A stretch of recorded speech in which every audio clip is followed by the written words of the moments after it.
if you've ever attended a watercolor class or been watching watercolor videos, you probably have heard that white watercolor has no place on your palette. That's what I've been taught as well, and adhered to this belief for over 30 years. But why am I adding this controversial color to my palette now? Well, there are the 7 important points that I'll share with you in a moment on why I finally changed my mind and why it took me 30 years to do so. Hi, I'm Layla, a professional artist. Welcome to my studio. Here's my cat greeting you all. Say hi. No, he's not in the mood to say hi. Sorry, guys. So, remember to subscribe to this channel, to bookmark, so that you can come back here anytime you want to. And I hope that you find this video super helpful. If you do, press the like button and don't forget to press notification bell so that you don't miss any of my next videos, because I promise I have so many cool things in store to show you guys. Okay, let's get on with the video.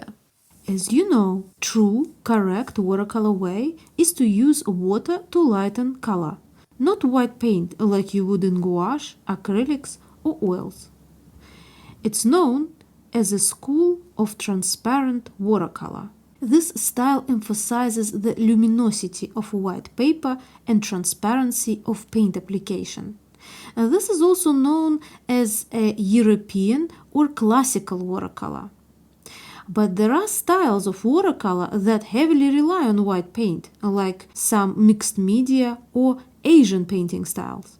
For today's demonstration, I will be using Arrtx cold press watercolor 100% cotton sketchbook. It's a lovely square little format. It looks like a good quality binding and one of those lay flat page opening designs. You can see the stitching. The watercolor paper actually has 2 different surfaces. So a rough one on one side, and on the other side it's a smoother watercolor surface. Paper is 300 grams. So this will be perfect for me to show you all of the techniques. I will start with the most common and move on to the least well-known sides of use of white watercolor paint in watercolor painting. Okay, so reason number 1 why you might think of adding white watercolor to your palette is that it will actually save you money. There are so many beautiful colors on the market, including the recently released Daniel Smith watercolors, with 3 out of 6 colors actually having white pigment mixed in. So many of you actually already use white pigment without even realizing it. Let's have a look at this stunning pink. When I saw an image of it, I wanted to buy it, and then when I looked at the pigments, I realized that if I have white on my palette, I can easily premix it. So you see the PW6, that's a titanium white. PO73, that's orangey red color. So if I mix these colors correctly, both of which I have, now that I'm adding the white into my palette, I can actually mix that color without having to buy it. Or this June Brilliant number 1, for example, with the PY, which is a yellow pigment, and PW6, which is the white pigment. If you have the white on your palette, you don't need to buy a whole other tube, because you probably already have PY65, which is Hansa Yellow Deep. All you need to do is just mix it with white and you've got that beautiful stunning color ready to use. I did not have PO73 on my palette. I only had PO71, which is why I had to add a little bit of red in the mix as well to make it a little bit more pinky versus orangey. But that's what I mean. If I have white on my palette, I can mix these colors at any time I want to. Plus, it'll be saving me space on the palette as well. If you already are using these type of colors that have PW6 as a mix-in, you are already using white without even realizing it. So what's the problem with having a little bit of white paint on your palette. But believe me, I'm just starting. Let's have a look at other amazing things that this paint can do for you. If you are enjoying this video, check out other videos on this channel. And if you still like to see more, or maybe get in touch with me through email, send me your artwork so I can give you feedback on those and tell you where to go to next. You can do all those things and more on my Patreon page. So go over there, check it out. Find a tier that you would like to pledge to and send me a message. I look forward to meeting you over there. Now, number 2 point is a great one. It is also one of the most common reasons why people usually end up having white on their watercolor palette. By the way, if you'd like to know how to structure round objects and work with elliptical shapes, I already have a video on that, so I will leave a link under this video if you'd like to check that out. Using white watercolor in this way can also be super helpful for those of you who love to let your watercolor flow. So in a way, this technique can actually help you create more of the true watercolor if you feel that trueness of watercolor is in its flow. Make sure to leave things to dry between the layers to make it a little bit easier to control the paint. By the way, if this is something that you're into, I do have a video on different levels and stages of looseness of watercolor that you might actually like to have a look at. As always, I'll just leave all of those links to those videos I'm mentioning in this tutorial in the description box. You can always paint very tightly to reserve the white of the paper, as you would with the true watercolor, but I also feel that the trueness of watercolor, sort of the other side of trueness, comes when you let the water and pigment dictate what they want to do. So sometimes leaving these areas just plain white paper showing through means that you are controlling your paint a little bit too much. So if you're one of those people that really loves very controlled paint application, that you might just get away with reserving the areas on the paper and leaving the white paper shine through.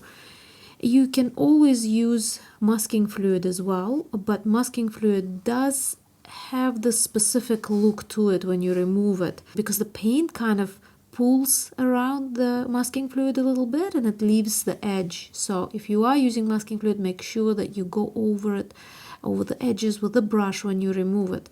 But something like this really helps you work much faster. You don't need to wait for masking fluid to dry, and you can create wonderful little highlights.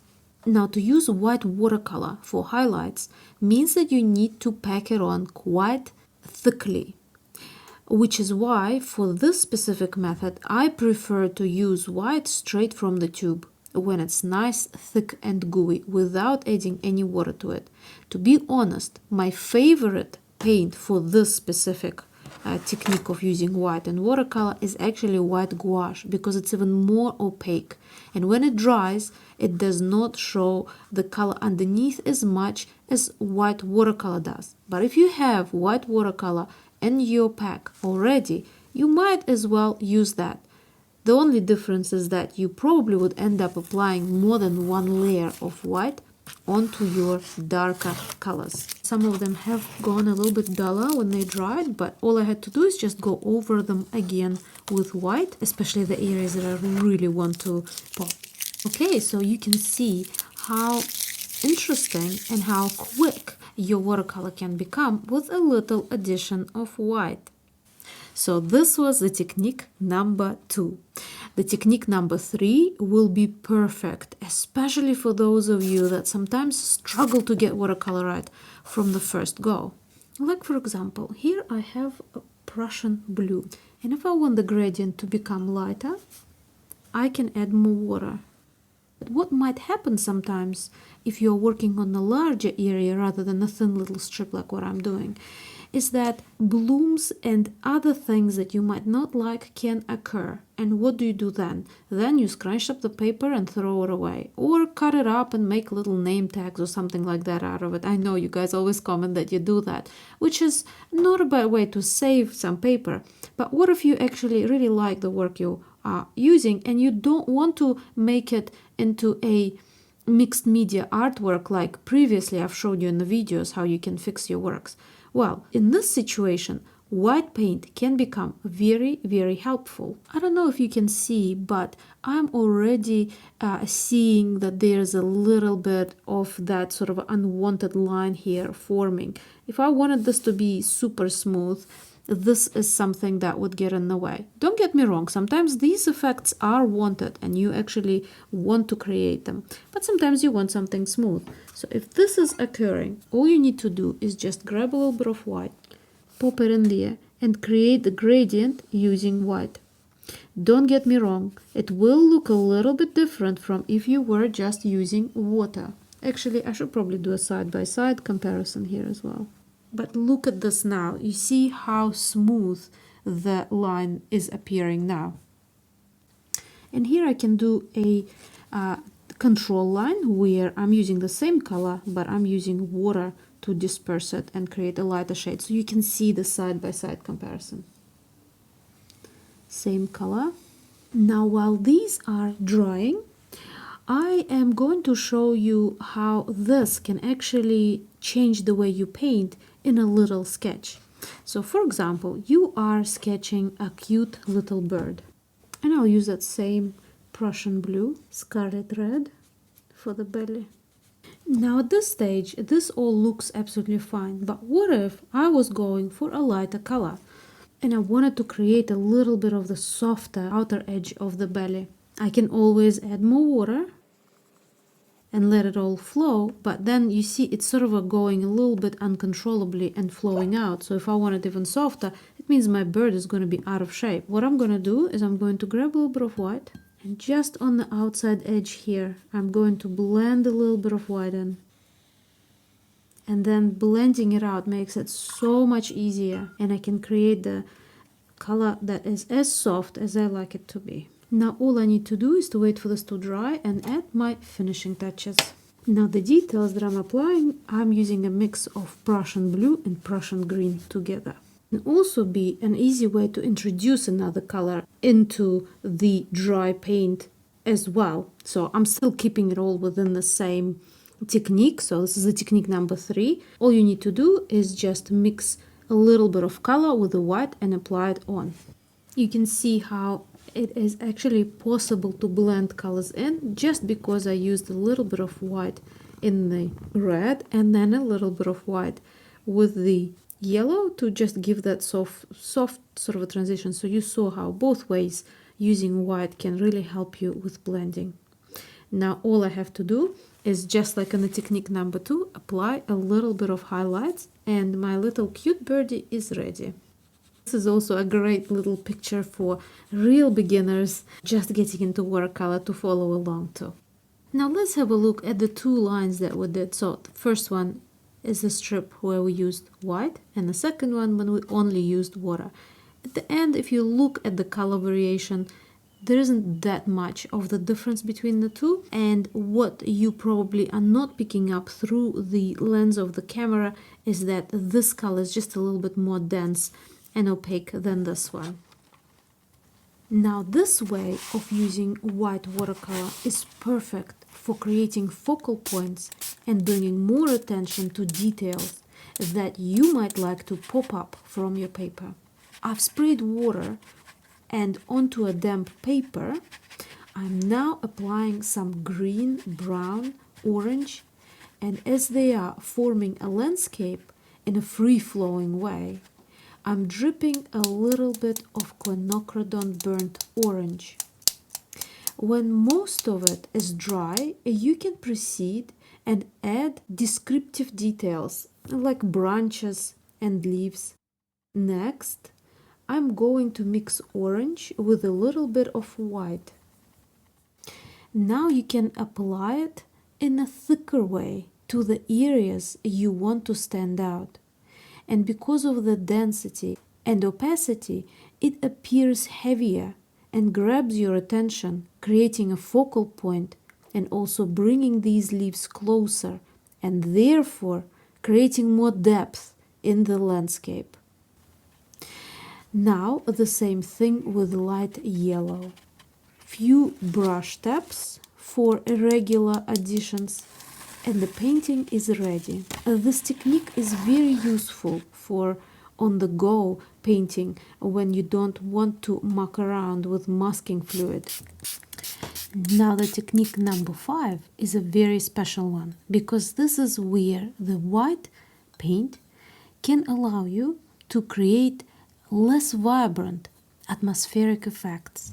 For example, when you're working on smoke or fog.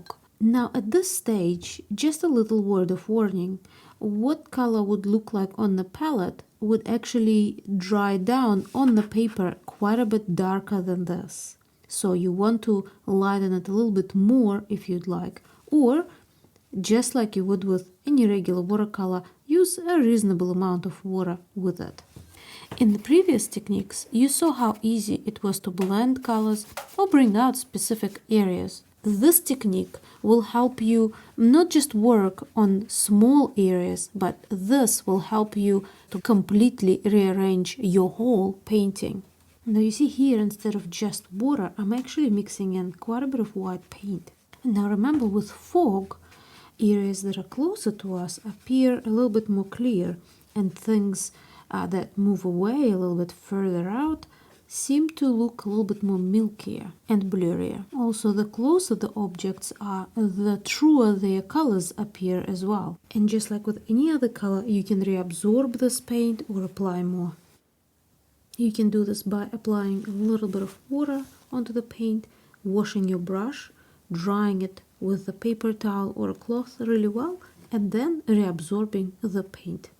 And just the same as with any other painting, you can always add a little bit more paint while this is still damp, or wait for this to completely dry and then reapply another layer. Let's put a little silhouette of a person on the side there.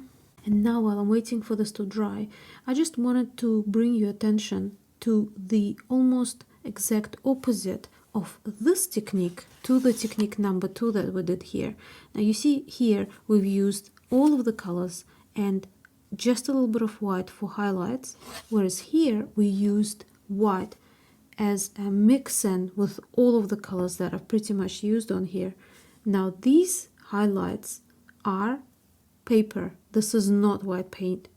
So I just wanted to make sure that I can show you and introduce you to the versatility and the possibilities that this paint can bring to your workflow. So you see how in this technique the white really helped to create this really dialed down, less vibrant feel to the artwork, landscape, or anything, for that matter. You can use the help of white to really neutralize them, take out that edge that sometimes colors can bring in. And in a situation like this, where it's a foggy landscape, you really don't want those bright, vibrant colors. Now, for the technique number 6.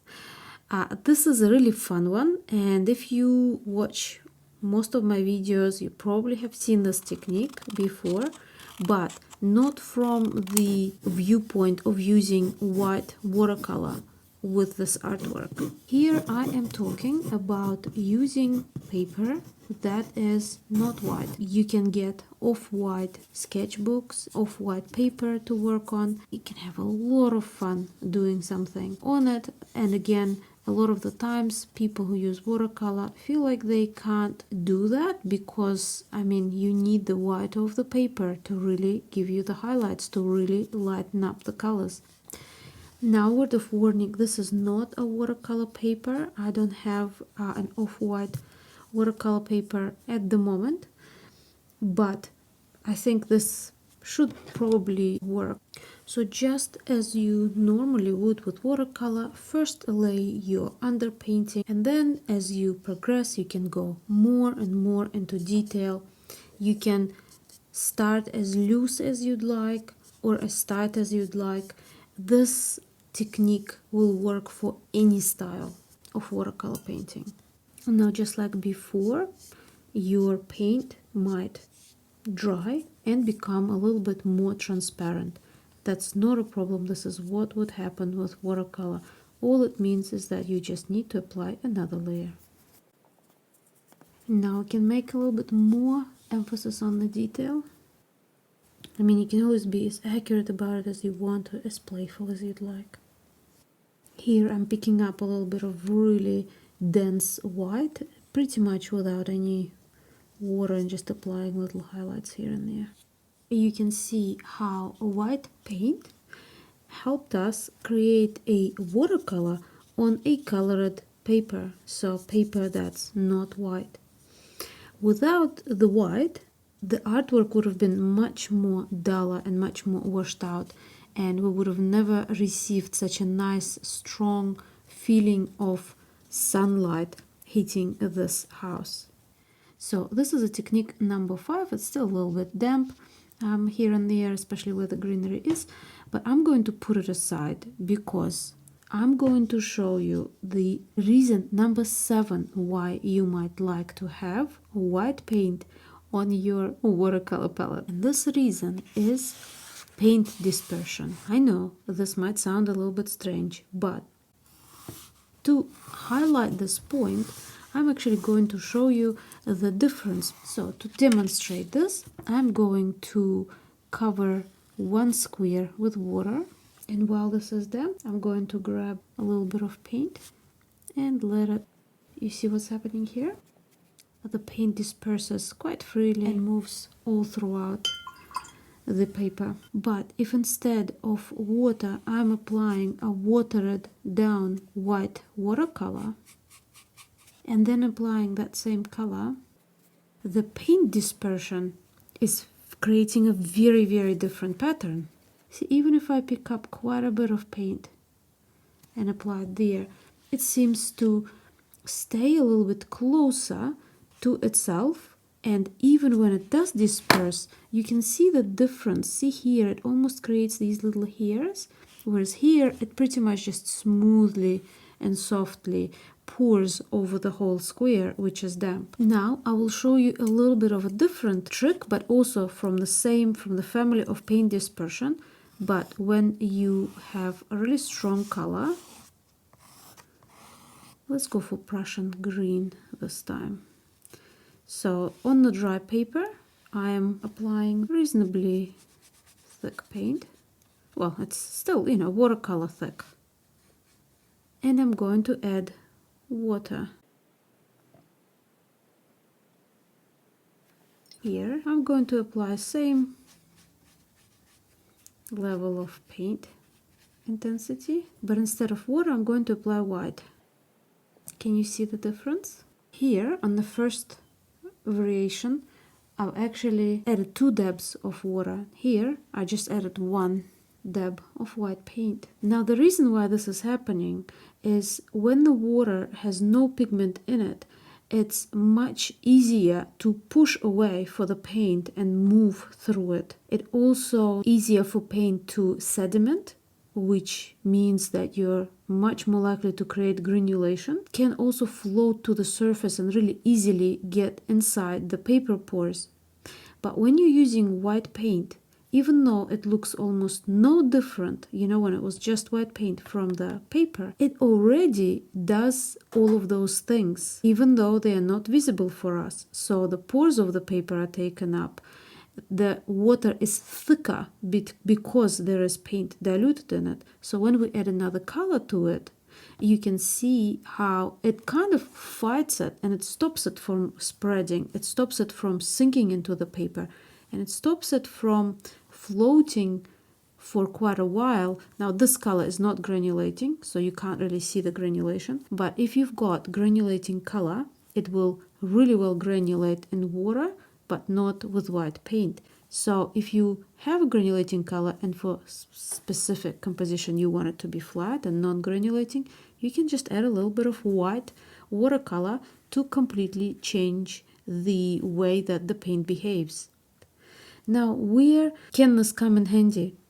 Anywhere you are working on something like clouds, floral art. Now, to demonstrate it in the actual little sketch, I'm going to show you this little composition. Very popular. Many people do this, and you probably have seen this painted. So on a damp page, I'm applying some Prussian blue, some indigo blue. And now the magic starts with the white loaded onto my paintbrush, I'm just going to dab a few little spots.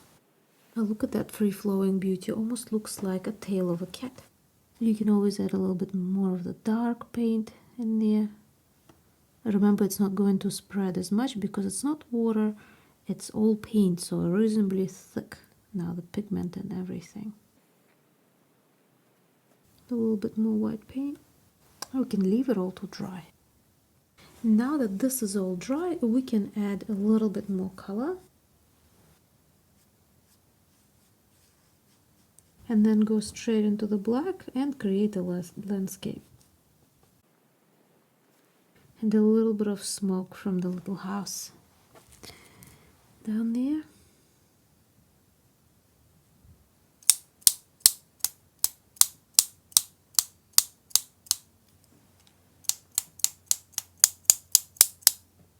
We can put a few larger clusters like that with a paintbrush.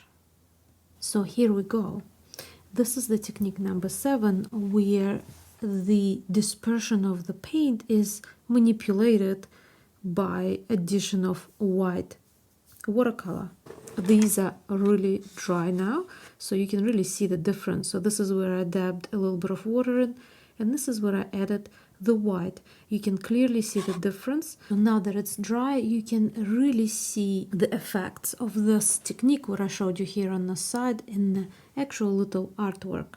And I know so many of you guys have asked me to do this sort of a scene, and I never have, but here we are. I have finally done it. Okay, so now let's quickly go over all of these, and I will give you a few tips as well, things to look out for when you are using white. The technique number 1, where it literally saves you money because not needing to buy more pre-mixed paint, you can mix it straight away because you already have the white on your palette. Here, a white was used for final little highlights. Again, it speeds up the process because you don't need to carefully go around those things, and you can also free yourself to work in really loose underpainting style as well, because then you always know that you can go back and add the white. Remember to do this from the tube, and if you have white gouache for this, you will be able to achieve the highlights from the first go rather than putting a couple of layers on, because watercolor has a tendency to become a little bit more transparent.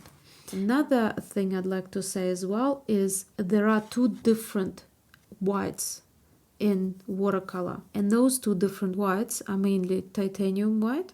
This is the one that I'm using. It's the more opaque version. That's why I can create these little highlights if I'm using it in a thick way.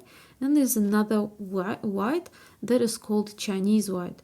Now the Chinese white is much softer than titanium white. So if you are thinking of kind of liking it, but thinking and finding that titanium white is a little bit too strong, then perhaps trying out the Chinese white will make it a little bit easier of a transition if you do want to add the white paint. And just like with anything, just because you have that white on your palette doesn't mean that you have to use it in every artwork, doesn't mean that you have to lather it on in a 2 centimeter thick way.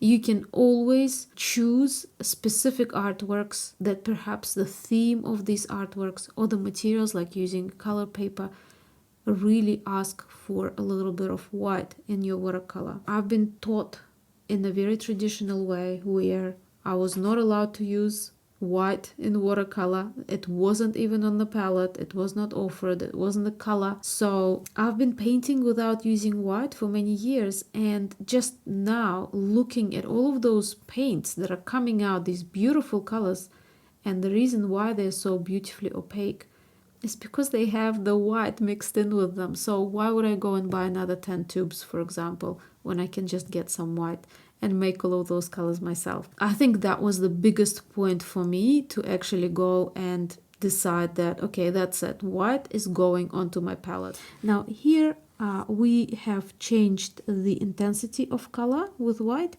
and also the value as well. So remember, this strip was with white and this one was with water. Again, white just makes it a little bit easier, especially if you're a beginner or if you are transitioning from other mediums like gouache, acrylic, for example. Now, this is where the white paint helped us create opaque look here with the transparent pyrrole orange, the color, so it's very transparent when you apply it, and so therefore it kind of blends into the background. But if we want to make this color really grab our attention, we want to mix a little bit of white with it. Here, white helped us to create the atmospheric effect and to really dull the color down because we added quite a bit of it. Not like here we added a little bit. Here we really went in there and added everything. But these highlights here are actually paper. One of the tips that I promised you guys is that whenever you apply white onto white paper, okay, so this only works with white paper, it will always be duller than the paper. So if you have the brightest highlight and you're wondering whether you should paint over that paper with white paint, leave it white paper. White paper will always stick out more than the paint.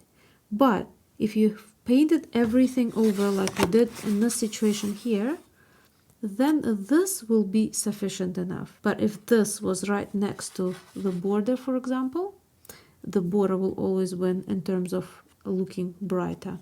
White paint can alter the dispersion of your other colors in the paint. A word of warning, when you are using white, just like it did here, it makes things more opaque, so it means less transparent.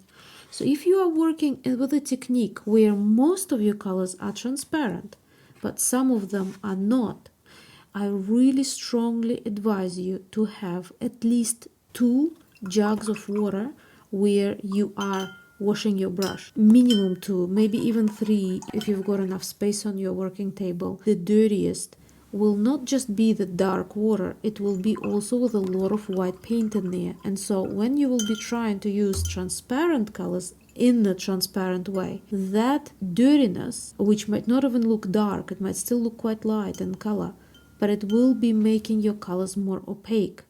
So unless you're trying to make everything opaque, I suggest that you have quite a few water vessels where you can wash the brush. It'll just really make it so much easier, improve the flow of your work. Working on colored paper. Now, probably without the white, I don't think there is a point to work on colored paper. So really, if this is something that you'd like to try, absolutely beautiful for any kind of urban sketching. I mean, anything. It just makes, even if you're into manga or anything like this, working on colored paper allows you to work not only with shadows and semi-shadows, but also with highlights. You can build up your highlights just like you can build up your shadows. So it helps to create that three-dimensional feel even more than what you normally would be able to working on just white paper. And by the way, guys, that's why a lot of the times when artists work with acrylics or oil paint, there is that preliminary wash that hits the white back a little bit. And when you're applying your layers, you can always work into darker areas and apply lighter colors into lighter areas.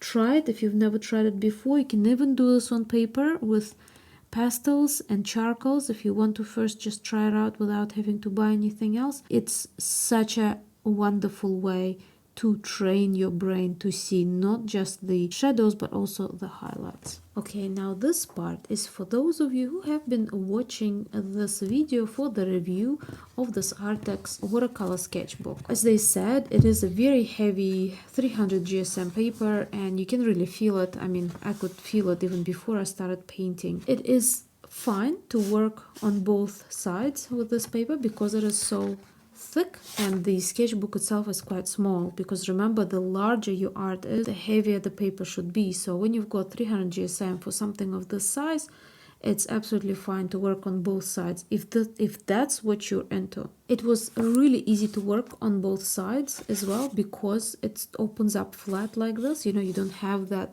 curve, that bump, which is really hard to deal with. There's also like a perforated line as well to make it easier to remove your artworks. I do want to say this. Now, obviously the paper, the way that it was put in, is it actually has two sides. It's not the same on both sides. So one side is more bumpy, so a little bit more towards the rough texture, and what I'm assuming is the back of that paper is very smooth. Both of those are quite fun to work on. They're great, but they are quite different. So some people that might prefer the rougher side, or other people that might prefer the smoother side, might find it a little bit difficult to work on this because of the way it's designed. So this is one sheet of paper, you see, so you've got, this is a smooth side here, this is the rough side here. Now here we've got both of those that are rough, and then both of them that are smooth.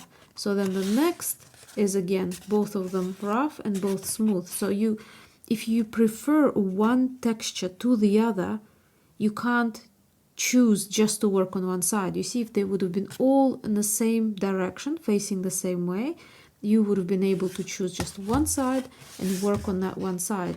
Now here, you don't have really that option unless you want to work on these two pages and then skip these two, then work on these two. On the other hand, if you're one of those people that loves to, for example, mix drawing and watercolor in the same workbook, then the smoother sheets are very good for drawing, whereas the rougher sheets then are quite good for watercolor. But anyway, it is up to you. I'm just sort of reviewing it and letting you know what I've noticed and so on. Other than that, it looks like quite a good little book.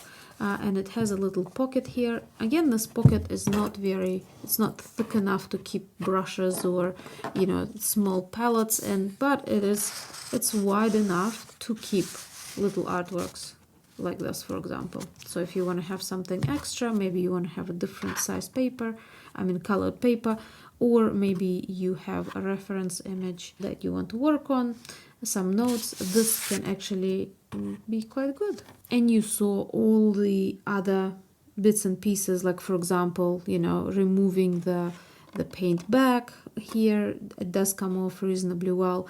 But remember, it's not only just the paper that is responsible for it. A lot of the times it's the paint as well. It's the combination of the two.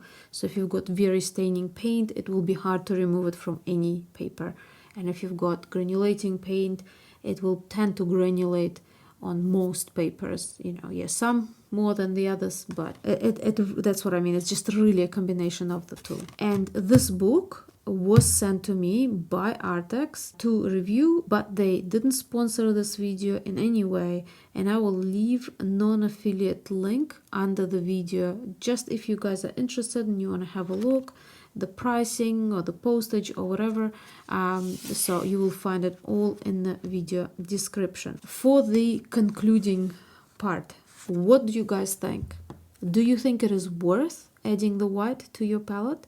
Or would you rather say, no, I'm going to be the truest in terms of watercolor transparency, and I'm only going to work with transparent watercolor without mixing the white into it? Now, if you are thinking within that pathway, then I would encourage you to look through the paint that you're already using and to get rid of any of the colors that might already have non-transparent pigments mixed in, like this PW6. Let me know in the comments. I'm really interested in your opinion on this subject matter. I hope you've enjoyed this video. Remember to give this video a like if you found something useful. And remember to subscribe, because guys, there's so many other things that I'm going to be making. As always, check out other videos. I'm sure if you like this video, you'll find other things on my channel that would be of great interest to you.